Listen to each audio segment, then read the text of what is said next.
One of the nice features in Java is the generation of Java documentation. And we've seen the Java documentation in NetBeans when we try using a method and it kind of pops up this blue window that lets us see the method, what it takes as input, what it's returning. So these are automatically generated in Java if we use some symbols and we put them in our code. So if I want to write Java documentation, we've seen that we can use the double slashes for comments, or slash star slash. Those are used for comments. But you will notice that in NetBeans, sometimes there are methods before them. There's two double asterisk. And the double asterisk after the slash, this is an indication of a Java documentation. So what I'm going to do is I'm going to write some Java documentation, and then I'll show you how to generate the Javadocs for it. So I'm going to go to my code, and what I did was I copied some of the methods from before. Main already has it done for us. I'm just going to come to another one here. So print welcome, I'm going to put my slash, double asterisk, press enter, and here there's nothing. So I'll just write print welcome, print a welcome message to the user. Okay. I will come to the next method, print welcome with a name, and put again my slash to asterisk. Now I will notice that it has a parameter. It's showing me that there's a parameter name that you need to say what it is. So again, I'm going to say here, print welcome, print a welcome message to the user with their name, and then here, name of the user to greet, for example. I do it here next to add. Now I see two lines for each parameter, A and B, so I can give them like a description. First number to add, second number to add, and I also see a return. So it wants me to say what I'm returning. So I'll say return the sum of A and B. And at the beginning, I'm still free to write a message like add adds two numbers, for example. Okay, so now this is the first part of the Java documentation. As you're writing your methods, and I highly suggest you do it after you've gotten the signature right, because it depends on the number of parameters and what it's returning. Okay, so you want to have it done first.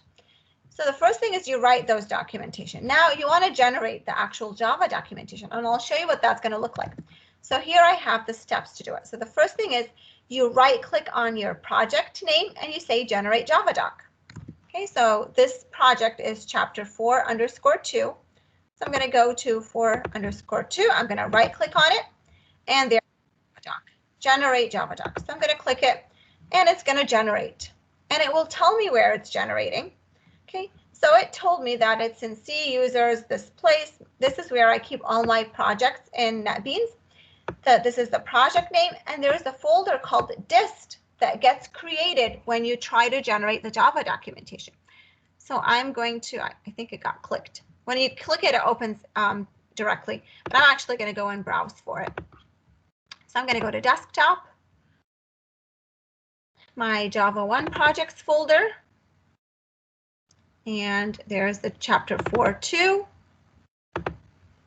Okay, and there's the dist folder. It just got created right now. So I'm going to click dist. There's the Javadoc, and there's a bunch of files. And the first file is index.html. So if I double click on index.html, it's going to be the starting point of the Java documentation. It shows the package, the project that I'm in.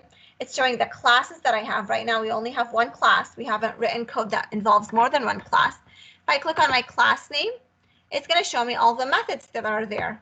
So I have main as my method. I have add. I have print welcome, and I have my other print welcome. And here it's showing me the first line in the description. So the first line that I wrote is shown here. Add adds two numbers. Print welcome prints a welcome message to the user. It's showing me what the method name is, what it's taking as input, what it's returning. Okay, so when you provide someone with this Java documentation, they can start using your methods. Now, if I wanted more information, like I click on the add here, it goes down and it has more information about the parameters. So everything that I typed in my Java code is showing up here. So this is how you would generate Java documentation for your project. You would write the comments in using the double asterisk after the slash, and then you right click on your project and you say generate Java doc. Okay, so that's the first thing I wanted to show you. The second thing that I want to talk about is when you have methods that call other methods. So here, what I have is a method called calculate grade. Now, calculate grade is taking the name of a file as input. It's creating a scanner to that file, and it's reading the contents of the file. So because it's dealing with files, we know that we have to say throws IO exception. So any method that deals with files, we have to put throws IO exception next to it. Now, what does throws IO exception mean again? Let's try to review that. So we know that if the user tries to put in a file that doesn't exist, it says read from the G drive, and there is no G drive, the code will throw an exception. Here, we in Java 1 don't know how to handle that exception. So what we do is we say, I'm going to throw it at the user. And so we get those red lines printed as an exception. So let me copy this so we can actually test it out together. Okay, so let's come here and let's paste it. And oops, we don't want another main. So let's Control X this code. Let's take this one out. Okay, and let's go to main. Okay. So we need to import a couple of things. So here, the first thing is in main, I'm going to add those 2 lines that we're going to need. Anytime you copy from Word or PowerPoint, you usually have to change these quotes around because they're different. And let's import our scanner. So import java.util.scanner and import java.io. Okay. Let's see if all the errors went away. I still see that there are errors.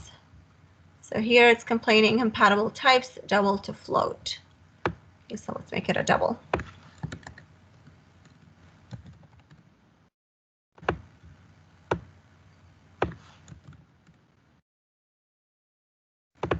And let's see what else. What's wrong? Calculate grade. What doesn't it like? It says unreported exception. Oh, okay, so that's what we want to show. So here I have calculate grades.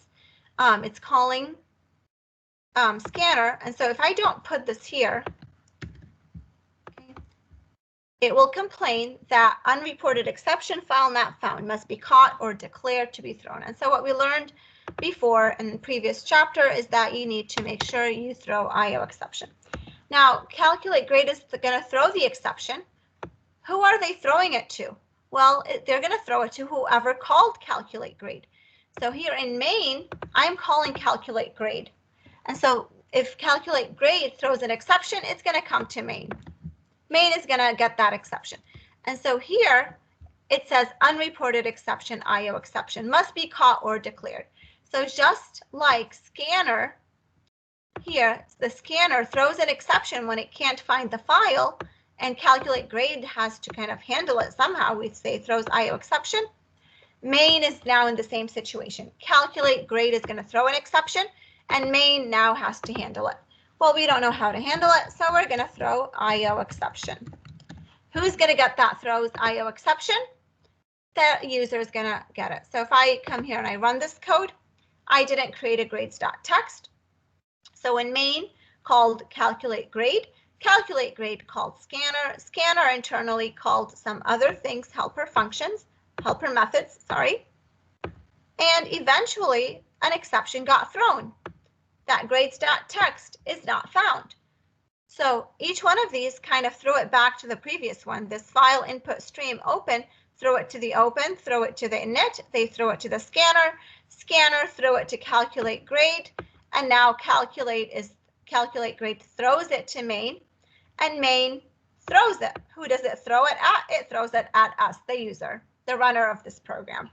So when you are doing methods, just know that if you call a method that throws an exception, you have to add the throws IO exception method in every single method that calls it, just like we were doing when we called the scanner.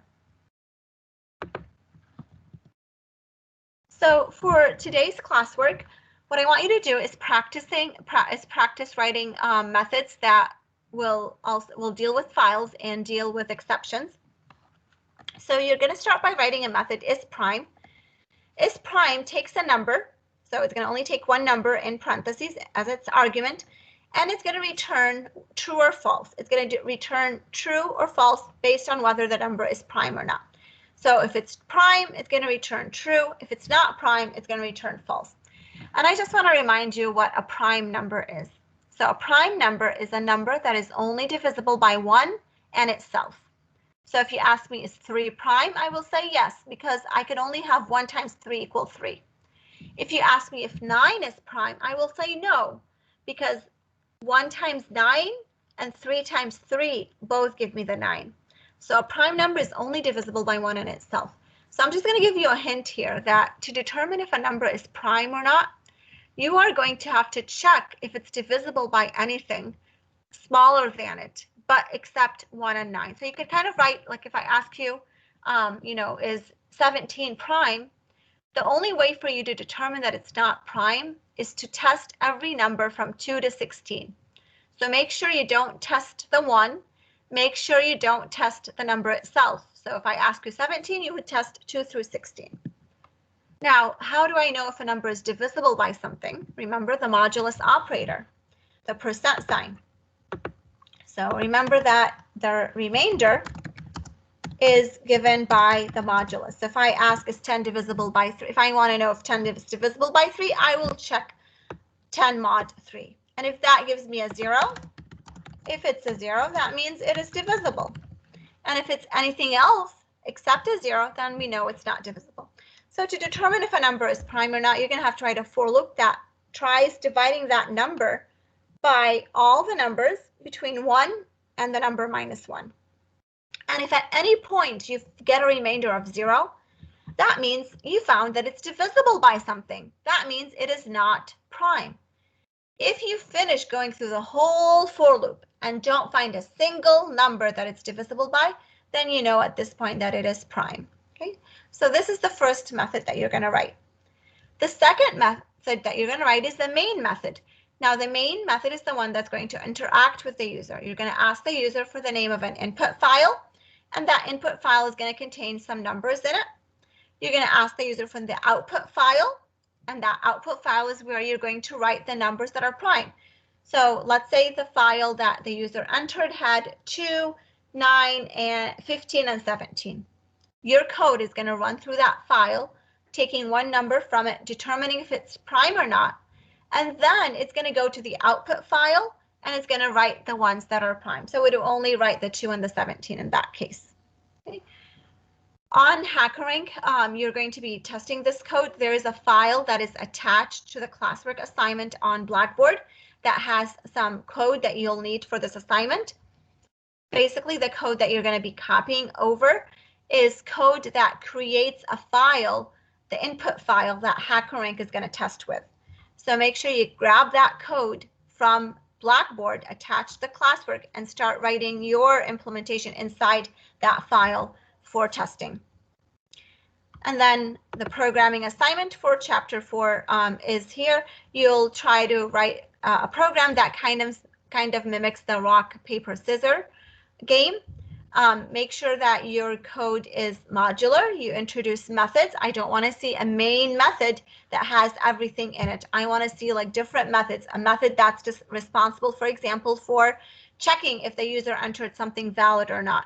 Something that another method might be checking if, if someone has rock and someone has scissors, determining which one is the winner. So make sure you divide your program into methods. Just getting the code to work on HackerRank is one part, but I will be checking to make sure that you've broken up your code into methods, each method responsible for a certain part. Make sure you comment your code and write Java documentation for your methods.